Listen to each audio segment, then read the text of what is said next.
गोविंद शिल्प घेऊन येत आहे एकूण 80 ट्विन बंगलोचा भव्य दिव्य पंढरपुरातील एकमेव प्रकल्प। आमच्या प्रकल्पाची वैशिष्ट्ये मनाला शांती देणारं महादेवाचं मंदिर, मुख्य रस्ता सुमारे 30 फुटांचा, अंतर्गत रस्ता सुमारे 20 फुटांचा, ग्रामपंचायत योजनेचा प्रत्येक बंगलोजला स्वतंत्र नळ, सांडपाण्याची सुरक्षित विल्हेवाट, सर्व टाइल्स ग्लॉसी आणि नामांकित कंपनीच्या, सर्व स्टेअर, खिडक्या, चौकटी सुपर ब्लॅक ग्रेनाइट, दोन्ही अटॅच बाथरूम पूर्णपणे टाइल्स, पंतप्रधान हर घर नल योजना पूर्णत्वाकडे, bathroom, basin, kitchen, CP fittings हे जगवार कंपनीचे, स्टील वर्क पूर्णपणे जिंदाल कंपनीचे, 1000 लिटर पाण्याची टाकी, 150 लिटर सोलर वॉटर हीटर सोबत वॉटर प्युरिफायर, प्रत्येक बंगलोजला स्वतंत्र पार्किंग, दर्शनीय भाग पूर्णपणे डॅटो टाइल्स, टाटा प्रवेश कंपनीचे आकर्षक भक्कम दरवाजा, फुटी उंचीचे सुरक्षित कंपाऊंड। मग विचार काय करताय? गोविंद शिल्प, पत्ता गट नंबर 95, हॉटेल अंगण शेजारी, टाकळी रोड, पंढरपूर। ताज्या घडामोडी पाहण्यासाठी आमच्या YouTube चॅनलवरील PVR म्हणजेच पंढरी वार्ता या न्यूजला सबस्क्राइब करा आणि शेजारील बेल आयकॉनवर क्लिक करा।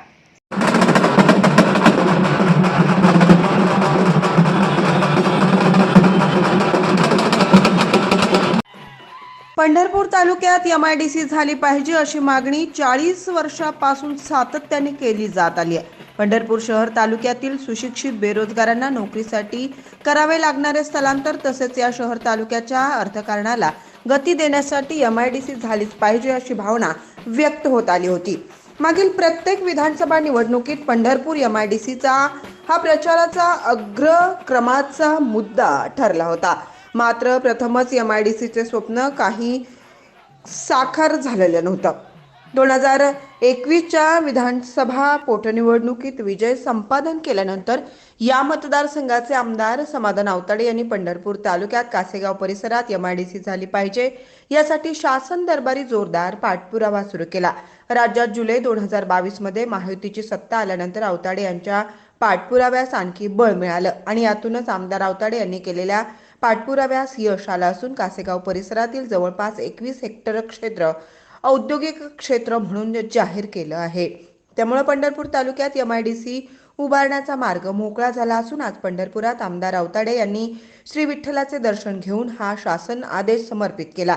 यावेळी श्री विठ्ठल मंदिर परिसरात आमदार आवताडे यांच्या समर्थकांनी आमदार आवताडे यांचे फटाके फोडत जोरदार स्वागत केले तर संत नामदेव पायरी परिसरात पेढे वाटून जल्लोष करण्यात आला।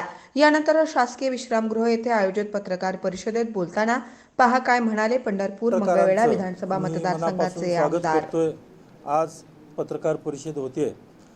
पंढरीमध्ये प्रथमच गेल्या कित्येक वर्षाच्या प्रतीक्षेनंतर पंढरीमध्ये आज MIDCची स्थापना होते आणि MIDCची मंजुरी कालच राजपत्रित होऊन काल रात्री उशिरा राजपत्रित झाली। दुपारी त्याचा आदेश मिळाला।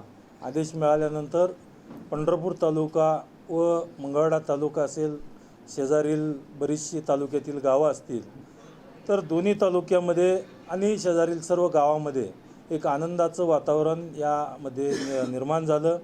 खरं म्हणजे बऱ्याचशा या MIDC बाबतीत बऱ्याचशा नेतेमंडळींनी या निमित्तानं त्याचा पुढाकार घेतला। त्यामध्ये यश संपादन तितक्या प्रमाणात निर्माण झालं नव्हतं, परंतु सुरुवातीपासूनच मला कालावधी कमी मिळाला। पोटनिवडणूक झाली, 3 वर्ष मला कालावधी मिळाला। 3 वर्षामध्ये सुद्धा 1-1.5 वर्ष कोरोनामध्ये गेलं आणि सत्तेच्या विरोधात गेलं। त्यामुळं या MIDCला माझ्याकडून भरपूर प्रयत्न केला आणि आज त्या प्रयत्नाला जे पंढरपूर मंगळवेढ्यातील जनतेने जो दिलेला आशीर्वाद आहे, त्या आशीर्वादाला आज त्या पद्धतीनं सांगत असताना मी एवढंच सांगू इच्छितो की या MIDCची स्थापना, मंगळवेढ्यातील पाण्याचा प्रश्न आणि पंढरपुरातील MIDCचा प्रश्न आज सोडवण्यामध्ये अतिशय आनंद होतोय। मला नक्की खात्री आहे की जनतेनं जो दिलेला आशीर्वाद आहे त्या आशीर्वादाच्या जोरावर या MIDCची स्थापनेची मंजुरी, मंगळवेढ्यातील 24 गावच्या उपसा सिंचनची योजनेची मंजुरी, शिवाय आरोग्याच्या हॉस्पिटलसुद्धा या ठिकाणी मोठ्या प्रमाणात मतदारसंघामध्ये निर्माण होते। तसेच रस्ते असतील, वीज असतील किंवा विविध क्षेत्रातील सर्व भागामध्ये निधी देऊन त्या गोष्टींचासुद्धा दोन्ही तालुक्यातील मंगळवेढा आणि पंढरपूर तालुक्यातील जनतेला त्या पद्धतीनं दिलासा देण्याचं काम आणि एक विकास करण्याचं काम या ठिकाणी आज करतोय। नक्कीच कालच खरं म्हणजे MIDCचं राजपत्रित झालं। सुरुवातीपासून म्हणजे मी ज्या वेळेला या जनतेने मंगळवेढा पंढरपूर मतदारसंघातील जनतेने जो दिलेला कौल होता, दिलेला मला आशीर्वाद होता, या दोन्ही तालुक्याचं प्रतिनिधित्व करत असताना त्या ठिकाणी त्यावेळेला कोरोनाची परिस्थिती सुरुवातीला होती. सुरुवातीच्या परिस्थितीमध्ये त्या ठिकाणी मी त्यावेळचे मंत्री माननीय सुभाषजी देसाई साहेब हे उद्योगमंत्री होते.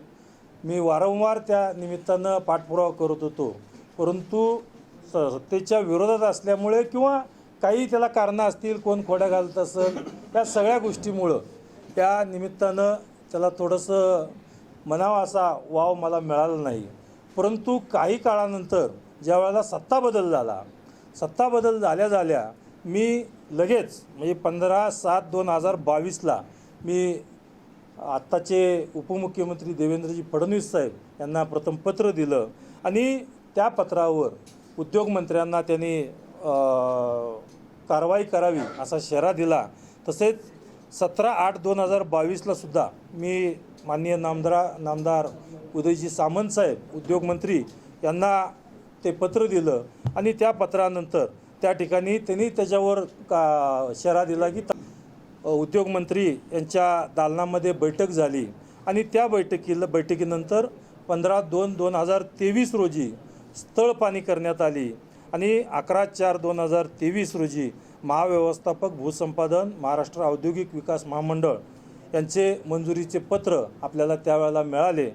तसेच 12/5/2023ला माननीय प्रधान सचिव तथा उच्च अधिकारी समितीची बैठक आणि ते बैठक झाली आणि त्या बैठकीमध्ये आपल्या पंढरपूरच्या MIDCला त्या ठिकाणी मान्यता देण्यात आली.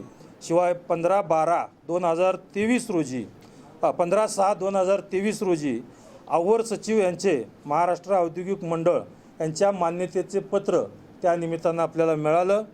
15/12/2023 रोजी उद्योगमंत्री उदयजी सामंत साहेब यांनी या निमित्तानं या ठिकाणी कामाचा आढावा घेऊन त्या ठिकाणी बैठक आयोजित केली आणि त्या बैठकीच्या निमित्तानं तात्काळ ही MIDC मंजूर व्हावी याकरिता उदयजी सामंत साहेबांनी त्यावेळेला आदेश त्या निमित्तानं केलं आणि काल म्हणजे 21/8/2024 रोजी त्याच्या अगोदर खरं म्हणजे 19/8/2024 रोजी माननीय नामदार उदयजी सामंत साहेबांची शेवटची सही होती. त्यावेळेला सह्याद्रीमध्ये बैठक चालू होती. बैठकीतून उदयजी सामंत बाहेर पडत होते. बाहेर पडत असताना मी त्या निमित्तानं त्यांच्याकडे गेलो, त्यांना बोललो, वारंवार त्यांच्याकडे पाठपुरावा केला होता आणि मला बघितल्या त्यांनी बाकीचं काय विचारलं नाही. अरे ते समाधान दादाची फाईल कुठं आहे एवढं PAना विचारलं. PA म्हणले मंत्रालयात आहे, कोण म्हणलं बंगल्यावर आहे. परंतु त्यांनी एक वेगळ्या पद्धतीनं म्हणजे वेगळी भाषा वापरून PAना त्या ठिकाणी झापडलं आणि मला आत्ताच्या आत्ता फाईल या निमित्तानं मला पायऱ्या उतरायच्या फाईल कुठं असेल, बंगल्यावर असेल किंवा ऑफिसमध्ये असेल, ती फाईल आत्ताच्या आत्ता आणून द्यायला पाहिजे.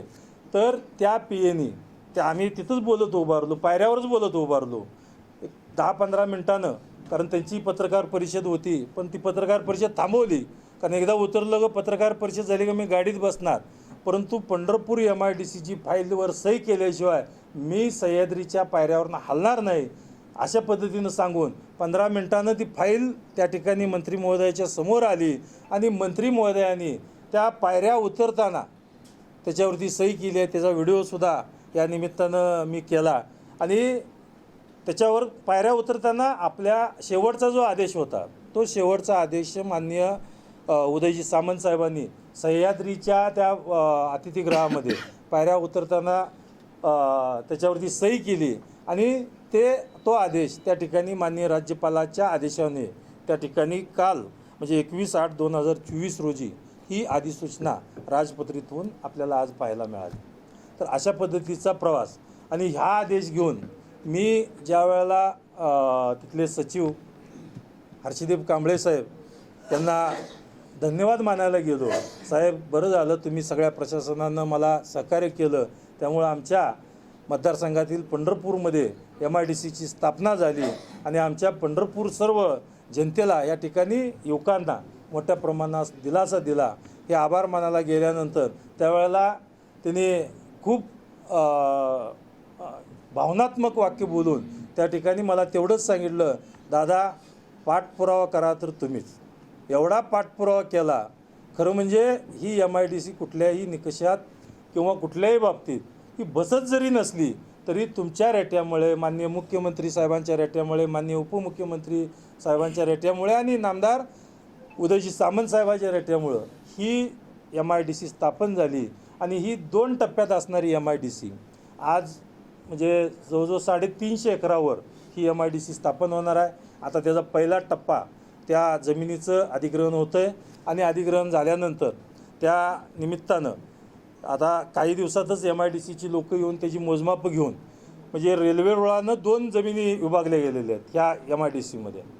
त्या MIDCचा खरं म्हणजे एवढा चांगला फायदा आहे की ह्या MIDCमध्येच रेल्वे मार्ग आहे, हायवेचे मार्ग आहेत. शिवाय जे आसपास तिथं लोक आहे, सांगोल तालुका आहे किंवा तिकडून मंगळवेढ्याचा काही भाग आहे, तर तेथील सुद्धा कामगार असतील, मजूर असतील, पंढरपूर तालुक्यातील आज सर्व जे युवक आहे, शहरामध्ये जी युवक आहेत, खरं म्हणजे पंढरपूर शहरामध्ये आज वारीवरच फक्त उदरनिर्वाह चालणार अशा पद्धतीचं इथं म्हणजे अलिखित नियम पंढरपूर शहरामध्ये होता. परंतु या पुढच्या कालावधीमध्ये सर्व युवकांच्या हाताला 100% काम लागल आणि वारीवर अवलंबून न राहता, आज करोनाचा कालावधी आपण सगळ्यांनी बघितला आहे. त्या करोनाच्या कालावधीमध्ये सुद्धा अतिशय अडचणीसाठी आपण सामोरं जावं लागलं. कुटुंबाचा उदरनिर्वाह करणे अडचणीच येऊ लागलं. आणि आज एवढे शिक्षित तरुण आहेत. आज 4 इंजिनिअरिंग कॉलेज आहेत, आज मतदारसंघात 2 ITI आहेत. आज हजारो युवक वर्ष एका वर्षात बाहेर पडतात, म्हणजे तयार होऊन बाहेर पडतात. इंजिनिअरिंग असेल, ITI असेल, अन्य कोर्सेसच्या माध्यमातून असेल. पण हे युवक शहराकडे धाव घेण्याऐवजी या निमित्तानं आज खरं म्हणजे हे युवक ह्याच मतदारसंघात आपल्याच घरी राहून आपल्याच कुटुंबाचा पालनपोषण करून या MIDCमध्ये नोकरी करतील, उद्योजक होतील. आणि नक्कीच इथल्या युवकांनासुद्धा आज एवढा भाविक पंढरपूरमध्ये येतो आहे. मेवा मिठाई असेल किंवा अन्य उद्योग, हळद कुंकू बुक्का, या सगळे उद्योग या निमित्तानं असे उद्योग उभा राहतील. शिवाय आपला तालुका हा शेतीप्रधान तालुका आहे. शेतीप्रधान तालुका असताना या ठिकाणी शेतमालावरती प्रक्रिया करून त्याच्यावरती सुद्धा उद्योग या MIDCत उभा राहतील. म्हणजे शेतकऱ्यांच्या सुद्धा हे फायद्याचे आज MIDC होणार आहे. इथल्या युवकांच्या दृष्टीनं हा फायदेशीर होणार आहे, इथल्या जनतेच्या दृष्टीनं होणार आहे. कारण कुणाला वाटत नसतं माझ्या कुटुंबातला एखादा युवक जो तरुण आहे, तो तरुण युवक नोकरीच्या निमित्तानं किंवा उद्योगाच्या निमित्तानं इतर शहरात जावं ना आपल्या कुटुंबातनं दुराव व्हावं असं कधी वाटत नसतं. त्यामुळं कौटुंबिक अटॅचमेंटसुद्धा या तालुक्याची राहणार आहे.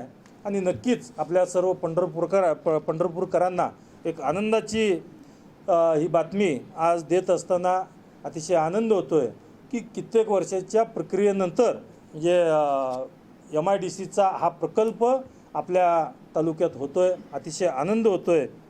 आणि हा प्रकल्प होत असताना अनेक अडचणीला मात केली. मी त्याच्यावरती खोलवरती बोलणार नाही.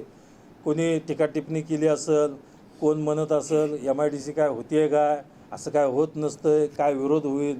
परंतु आपण सर्वांना विनंती आहे, सर्व पत्रकारांनासुद्धा माझी पत्रकारांच्या मार्फत सर्व जनतेला विनंती आहे की कुठल्याही भूलभुलैयाला आपण बळी पडू नका.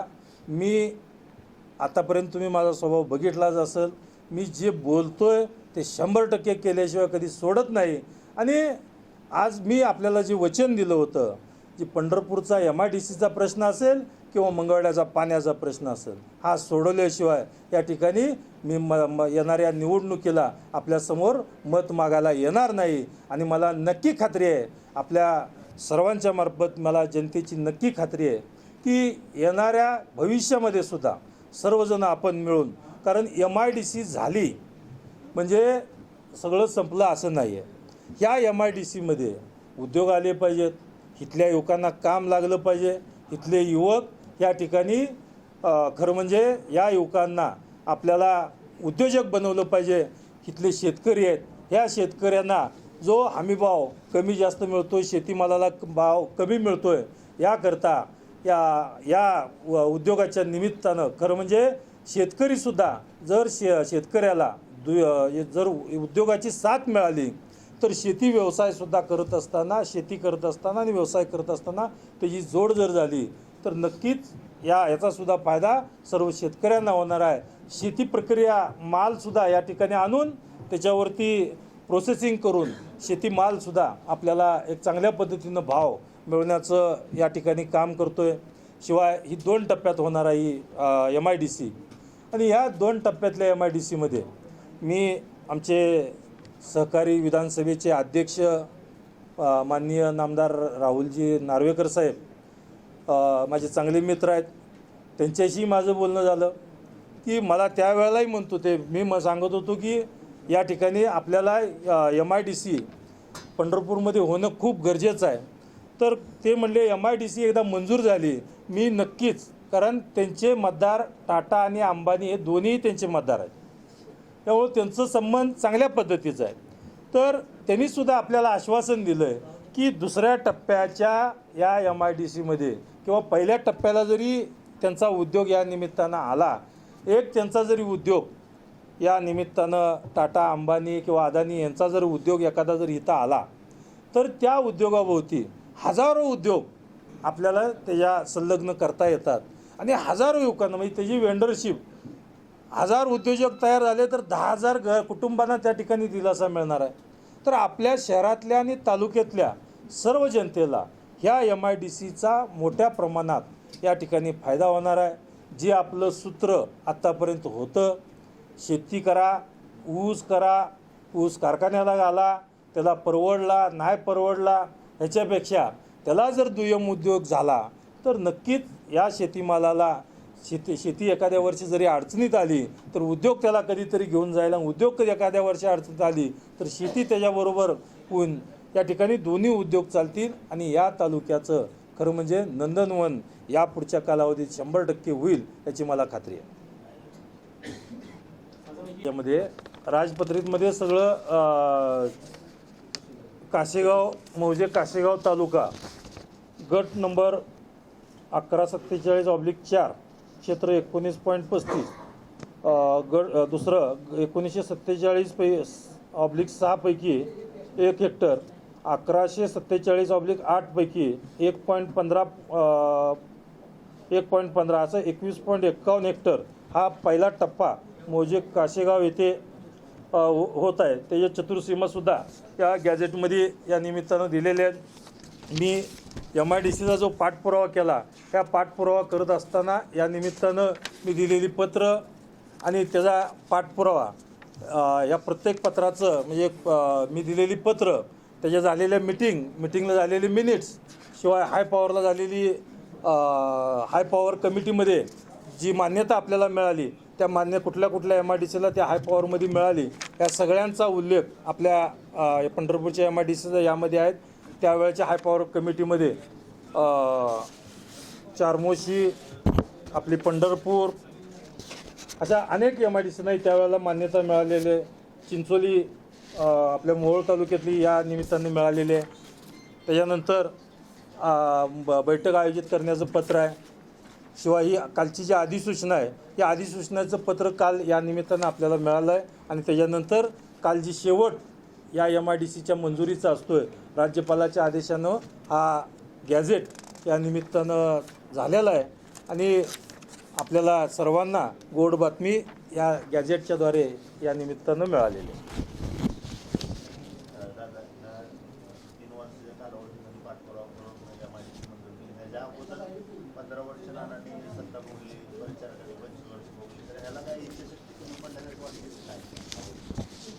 मी सुरुवातीलाच सांगितलं आहे की जुन्या ह्याच्यावरती आपण बोलून, कारण आपण केलेल्या विकास कामाचाच आढावा वाचता आपल्याला नाकीनव आहे.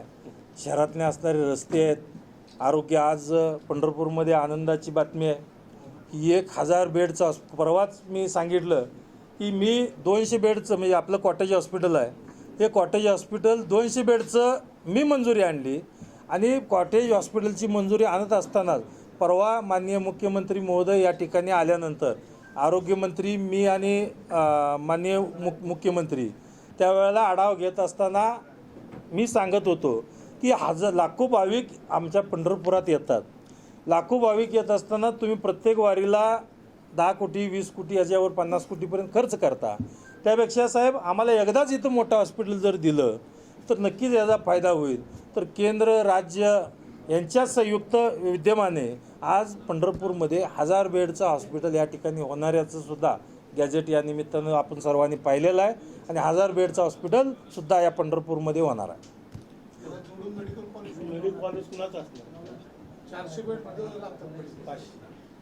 गव्हर्नमेंटच्या आधिपत्याखाली खरं म्हणजे हे हॉस्पिटल होत असताना म्हणजे आज MIDCचा विषय आहे पण आपण विचारलं, पण हे हॉस्पिटल होत असताना खरं म्हणजे त्या हॉस्पिटलमध्ये वेगवेगळे विभाग आपण या निमित्ताने केले पाहिजेत. कॅन्सरचे पेशंट आपल्या परिसरात भरपूर प्रमाणात या निमित्तानं होतात, तर त्यासाठी सुद्धा कॅन्सरचं निदान व्हायला पाहिजे याकरिता त्या हॉस्पिटलमध्ये तरतूद व्हावी अशा पद्धतीची सुद्धा मागणी मी या निमित्तानं करतो आहे. आणि नक्कीच त्या 1000 बेडच्या हॉस्पिटलमध्ये याची किंवा आपल्या सगळ्यांच्या अजून त्याला काय आपल्याला सुचवायचं असेल तर ते आपण त्यामध्ये सुचवू शकतो.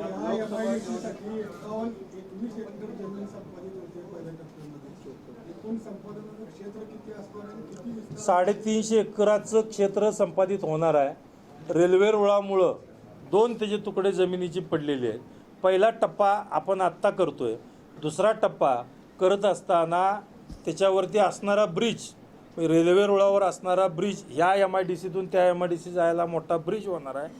तो ब्रिज करून त्या MIDCमधून भोवाळी साईडला जे हे होणार आहे म्हणजे तिथली पलीकडची जमीन होणार आहे, त्या पुलामुळं दोन्ही MIDC कनेक्ट होणार आहे आणि तिथून मोठा म्हणजे आता जसं आपण हा आपला रस्ता जो आहे म्हणजे सातारा रोड असेल किंवा हा मोठा रस्ता जे आहे तशा मोठ्या प्रमाणात रस्ता त्या MIDCतून टाकळी गावातून आपल्या या कासेगाव बायपासला जोडण्याचं काम आपण करतो.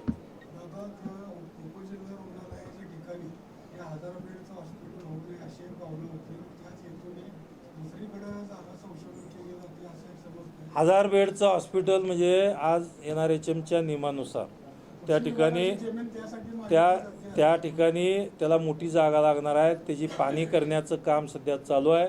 त्याची जागेची पाहणी अंतिम झाल्यानंतर आपल्याला सगळ्याला कळण्यात येईल. राजकीय प्रश्न घेतो तुमच्याकडे. कमिटमेंट बद्दल आपण काही बोलला हे राजकीय उद्योगाची योग्य वेळ आहे. खरं म्हणजे आज MIDCचा एवढा आनंदाचा क्षण आहे आणि या आनंदाच्या क्षणामध्ये जरी कमिटमेंट असेल तर 100% मी सांगेन योग्य वेळ आल्यावर त्या गोष्टी आपण त्याचा उलगडा करू आणि ज्या कमिटमेंट काही असतील त्या आपल्यासमोर 100% येतील. काही जरी झालं तर आपल्यासमोर मी सांगेन. दुसरा एक प्रश्न आता फक्त त्यांनी पण आता ते तुमच्याच पक्षामधले आहेत आणि त्यांनी विधानसभेचं पूर्ण बिगुल फुंकलेला आहे आणि काल त्यांच्या पोस्ट सुरू आहेत की आता आम्ही आमचा निर्णय घेतलेला आहे. तर जे आपल्याबरोबर 2021ला होते ते 2024ला नसणार आहे. मात्र ह्या योजना तुम्हाला तारतील असं वाटतंय? चोवीसगावची पाणी योजना असेल किंवा MIDC? पहिला प्रश्न तुमचा आहे, ही लोकशाही आहे. लोकशाहीमध्ये म्हणजे कोणी उमेदवारी भरावी कोणी नाही भरावी हा ज्याचा त्याचा वैयक्तिक प्रश्न आहे. हा झालं पहिलं उत्तर. आणि दुसरं उत्तर, ह्या उद्योगानं खरं म्हणजे आज आमदार खासदार म्हणजे काय की आपला जर समज असा असेल आमदार खासदार म्हणजे रोज आपण इथंच गाळाभेट घेणं रोज इथंच भेटत बसणं हा असेल तर खरं म्हणजे आमदार असेल किंवा तिथला नगरसेवक असेल सरपंच असेल तर या सगळे जे लोकप्रतिनिधी आहेत किंवा खासदार असेल त्यांनी त्यांच्या म्हणजे आमदारांनी महाराष्ट्राच्या तिजोरीतून या ठिकाणी आपल्या मतदारसंघातील विकास कामाला किती पैसा आणला जातो, खासदारांनी संसदेतून म्हणजे दिल्लीतून आपल्या लोकसभेला किती आणला जातो, नगरपालिकेच्या नगरसेवकांनी त्या नगरपालिकेच्या तिजोरीतून त्यांच्या प्रभाग वार्डामध्ये किती पैसा आणला जातो, किती विकास कामं केली जातात. तर याकडं खरं म्हणजे आज लक्ष द्यायला पाहिजे होते. परंतु या सगळ्या गोष्टीचं राजकारण केलं गेलं आहे. मला म्हणजे खरं म्हणजे राजकारण न करता एक विकासकारण या मतदारसंघाचं करायचं होतं. माझं स्वप्न होतं. मला जनतेवरती 100% विश्वास आहे आणि मला खात्री आहे की जनता 100% या विकास कामाच्या जोरावरती या ठिकाणी माझ्या पाठीवरती शब्बासकीची थाप मारल्याशिवाय राहणार नाही याची मला खात्री आहे.